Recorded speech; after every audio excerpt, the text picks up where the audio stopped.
Now recognize the gentleman from Texas, Mr. Gooden. Thank you, Ms. Melugin.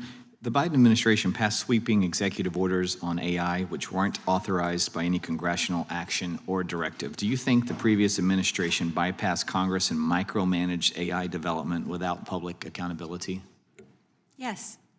Would you like to comment further? Sure. I do. I think that it's a perfect example of the rush to regulate. What you all are doing here today is having a very constructive conversation about one aspect of AI, and I think that's to be applauded. I think coming out with an EO that puts large restrictions on how people are allowed to innovate, testing, rules that haven't really been put through either the common law process in the courts or a congressional process, I think is always a mistake. Even if I had agreed with the rules that were there, I wouldn't support it. But I didn't, and I think the lifting of that executive order with the current administration is generally a very positive step. And so what role should Congress play in your mind in ensuring that AI governance reflects competitive neutrality, market dynamics, and constitutional accountability?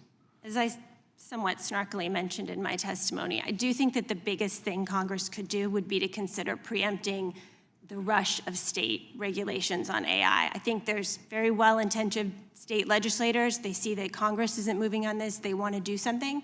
But a patchwork of potentially 50-plus different regulatory regimes for AI is the kind of hurdle that could really slow U.S. innovators down, and certainly not the kind of hurdle that they're facing in China. So I think it's a infinitely unpolitically satisfying answer, but I think federal preemption should be something serious lawmakers consider.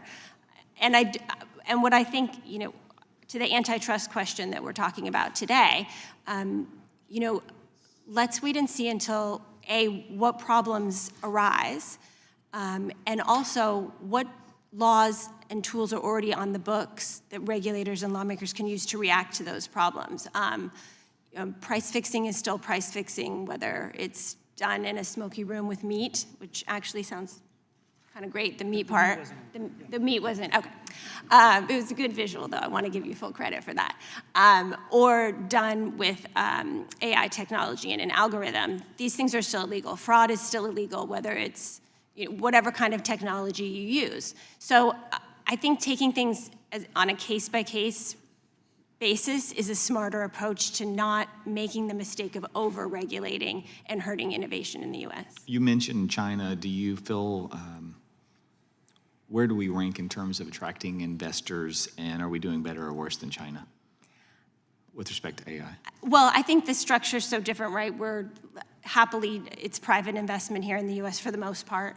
But China is pouring billions of dollars into these technologies. And I do think that without tying one arm behind our back, my money's on the U.S. to out-innovate always. But I do think that state patchwork of regulations or unwarranted and overzealous antitrust intervention could put us at a real disadvantage. And I think it's like we've been saying, there's different points along the AI ecosystem, so it's hard to give you one answer about all of it, but it's a close race. Thank you. Yield back.